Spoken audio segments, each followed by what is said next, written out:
Pokemon Masters, I am Corey from SKG 9000, and it's time to say Alola to a brand new adventure as I review the first episode of the brand new Pokémon Sun and Moon anime series. Guys, I cannot stop playing the brand new Pokemon game, Pokémon Sun. I've been playing this game since it released just a couple of days ago, nearly non-stop, and I'm absolutely loving every minute of it. If you want to jump into the Pokemon series, then check out Pokemon Sun and Moon. That's my endorsement, Nintendo. What I will say is, I haven't watched the Pokemon anime series religiously in years. Growing up in the late 90s, I was a huge fan of the Pokemon series. I played Red and Blue, and I watched the cartoon series all the damn time, to the point where I actually recorded it on my VCR. You guys remember what VCRs are, right? The point is, I was obsessed with Pokemon, and I loved the cartoon series. There were even some days where I would pretend to be sick so that I could stay home in the morning and watch Pokemon. Sorry, Mom. Luckily, that all changed when they moved Pokemon to the weekends, and it officially became my favorite Saturday morning cartoon. And yes, I know that anime and cartoons are two different things, but just work with me for a second, guys, before you start typing in the comments section. I watched the entire first season, the Indigo League, all the way from beginning to end. I witnessed the awesome adventure in the Orange Islands, and I even made it all the way to the end of Ash's Johto journeys. But after that, I sort of started to fall off the anime series. That being said, I was still an incredibly big fan of the video games. I had just outgrown the anime version. It seemed like every single week it was the same story. Ash finds a person with a problem, he helps them solve it, he meets a mysterious Pokemon, Team Rocket comes in, they try to capture Pikachu, they stop Team Rocket, the day is saved, rinse and repeat. However, when the Pokemon anime finally caught up to the 6 generations of games X and Y, it really started to come into its own in terms of animation and storytelling. Yes, it was a show that was still aimed at children, but it was also something that older fans of Pokemon could also enjoy. And a brand new game just came out, which means we're gonna get a brand new anime series, which just so happened to release with the brand new game, Pokemon Sun and Moon. And before I even go further into this review, let me just say that before this series even aired, everyone hated it. Hell, even I'm guilty of making fun of the fact that its brand new art style is incredibly goofy looking, and I think that might be the biggest hurdle to get over for some viewers. This is a very different looking Pokemon series, but does that make it bad? Actually, no. In fact, I think it actually enhances the experience. This is not just simply riding off of the coattails of Yokai Watch's art style. No, this is going to be a brand new Pokemon anime series which paves the way for even better storytelling in the future. Storytelling that doesn't talk down to the viewer and can entertain all Pokemon fans. That and the fact that, I'm sorry, this is a beautiful looking anime adaptation. This episode of Pokemon Sun and Moon has truly brought Alola to life. And that's saying a lot, because the Alola region in the games is easily the most striking region in the entire Pokemon series. The good thing about the Pokemon anime is that you can kind of jump in almost at any single time and kind of know exactly what's going on. The storytelling has always been simple in that sense so that new viewers can jump in, but this is a really great starting point for people who want to see more Pokemon anime and continue to see Ash on his journey. So, what's going on in Pokemon Sun and Moon? Well, apparently Ash has completed his journey in the Kalos League and decides to go on vacation with his mom and Mr. Mime. And it just so happens they arrive in the Alola region, which is heavily themed after Hawaii, and you'll definitely get to see a lot of those tropes in this episode. That and that brand new art style, which I honestly think this series benefits from.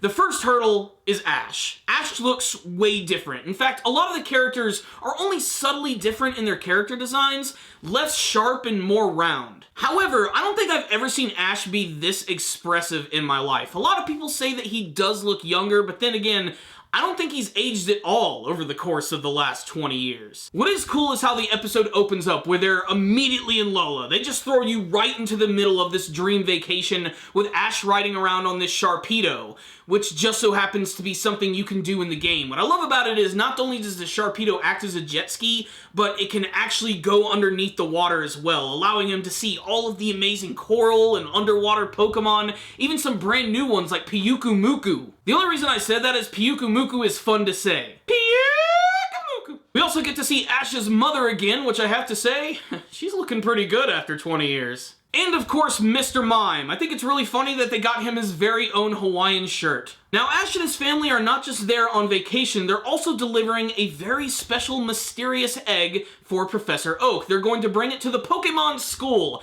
which just so happens to be one of the main settings of the brand new Pokémon Sun and Moon anime. That's right, Ash is going to school. Honestly, this is a little different from your typical journey, but Pokémon Sun and Moon is not your typical Pokémon game. Doing away with the whole Elite Four and Gym Leader rules, now we have Island Trials, Trial Captains, and the Big Kahunas. By the end of the episode, Ash eventually does find the Pokémon School, but how he gets there is probably the most fun part of the episode. When Ash and his mother are having a tour about town, Ash sees this little Pokémon which goes by the name of Grubbin, which is essentially this little caterpillar-like Pokémon with pinchers at the end of its face. And it pokes out, Ash tries to mess with it, and it ends up running away. And man, I can only imagine what the taxes are like in Alola, because when that Grubbin actually goes into the ground and goes underneath the concrete, it completely destroys the road.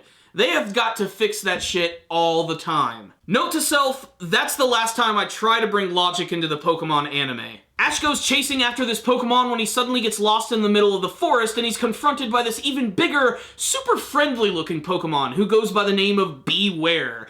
Now, the thing about Beware is he's incredibly powerful, so powerful in fact that he doesn't know his own strength, and he simply just wants to hug everyone that he finds. When Ash finds this creature, it ends up accidentally destroying all of these trees with a flurry of kicks and punches like frickin' Bruce Lee. And that's of course because it is a fighting type Pokemon, but more horrifying than its amazing ability to just completely wreck trees, it has this ear-piercing scream. The sound that Beware makes is not what I expected at all.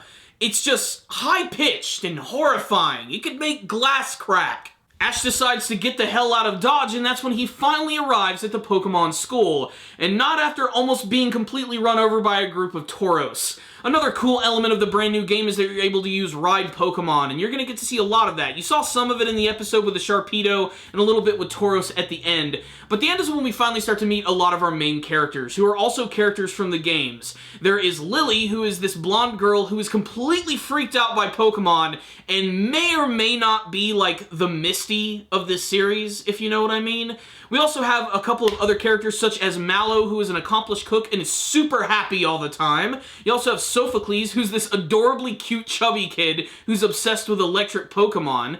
And then of course you have Kiyue, who is just badass to say the least. He's a fire master, and he definitely gets to show his stuff at the end of the episode. And I can't forget Lana, the adorable water trainer, who happens to have a Poplio. She also has a cameo appearance at the beginning of the episode when she's hanging out on a Lapras, another Ride Pokemon, as she's fishing.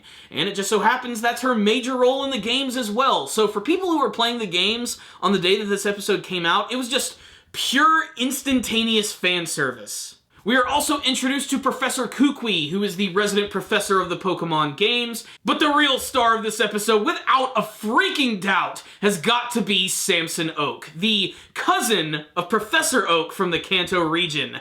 Samson Oak is just ridiculous, whereas Professor Oak tends to be a little reserved. His cousin is just incredibly goofy and loves cracking jokes. In particular, his whole theme seems to be making pun on Pokemon and imitating them in real life, and you get to see a lot of that weirdness in this episode right here. I think my favorite is when he turns into a Trapinch. It's like nightmare fuel. Ash is taking some time to discover the Pokemon School when he suddenly sees one of the students being attacked by these gang members who are known as Team Skull. They're essentially going to be our villains of the series, and they're hilarious and over the top, just as much so as they are in the games. And they're trying to fight against Kiyue to take away his Ride Charizard, which totally will not fly. And this is when we get our first major battle of the series, which does not disappoint, with Ash using his tried and true Pikachu and Kiyue using a Turtonator, which is essentially a giant magma turtle, and it also just happens to be a dragon type.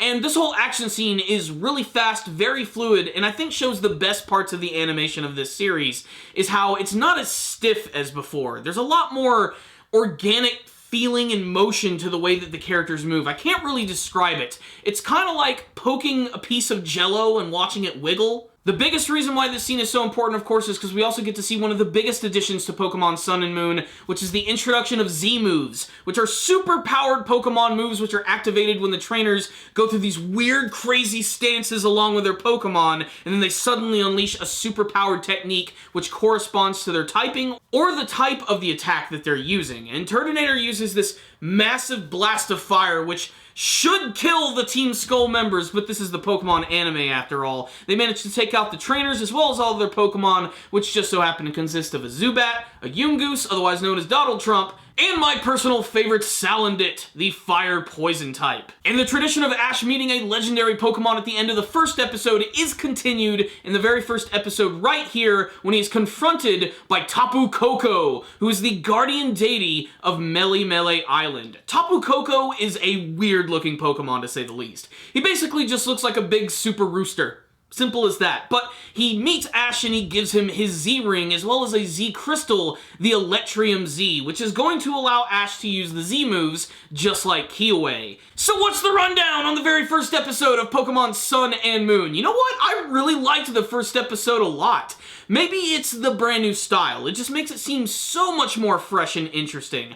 I know that people are upset about it, but honestly, just try to embrace it a little bit. This is simply just the first episode of the series. I don't think it's going to be a full-blown comedy from beginning to end. A lot of people just assumed that this was just going to be way too heavy on the comedy, and the fact that the art style was somewhat copying Yokai Watches, and I don't know shit about Yokai Watch. Like, I've never seen the anime. I know it's based on some video game on 3DS, which is about catching Japanese ghosts. That's about as far as my knowledge goes of that series, so I really can't say how close the art style is to that. I will say that it has breathed some life into the Pokemon anime series. Everything just seems so much more inviting. You really do feel like you're in this massive tropical setting the entire time. The new Pokemon are also great as well. They always manage to make things seem fresh, especially because they're always incredibly expressive and they always get weirder by the minute. I am most interested to learn, though, how far this whole school thing is going to go for Ash, if he's simply just going to stay in the Pokemon school the entire season, or if he is eventually going to venture off to the other islands of Alola, which I guarantee he's going to do, but I wonder if it's going to be a part of the island trials, if he's going to be taking on the Kahunas. What about the fact that a lot of the people that he actually goes to the Pokemon school with are the trial captains in the actual game? I'm really interested to see how that's going to work. I mean, obviously, the anime tends to be set in its very own universe and has nothing to do with the games whatsoever, but I still would like to at least see some kind of connection to that. Then again, it's the Pokemon anime, they make their own rules. What I will say is, this was just a really great introduction to the Alola region, and despite the fact that the art style has been very controversial, I still highly recommend checking out this Pokemon anime series. So, I'm going to give this episode right here no score, because I want to see a couple more episodes. I want to see how the series is going to evolve, so to speak. But, like I said, Pokemon fans should at least give the very first episode a chance. So thank you guys so much for watching this review. If you saw the first episode of the Pokemon Sun and Moon anime, make sure to tell me what you thought about it in the comments section below. Did you like it? Did you not like it? Did you have a favorite new Pokemon who showed up? What do you want to see from this brand new Pokemon anime? Thank you guys again for watching. Make sure to subscribe to the channel, leave me a comment or two, and hey, if you liked the video, give it a like. I will see you guys next time, and as always, stay dandy, baby.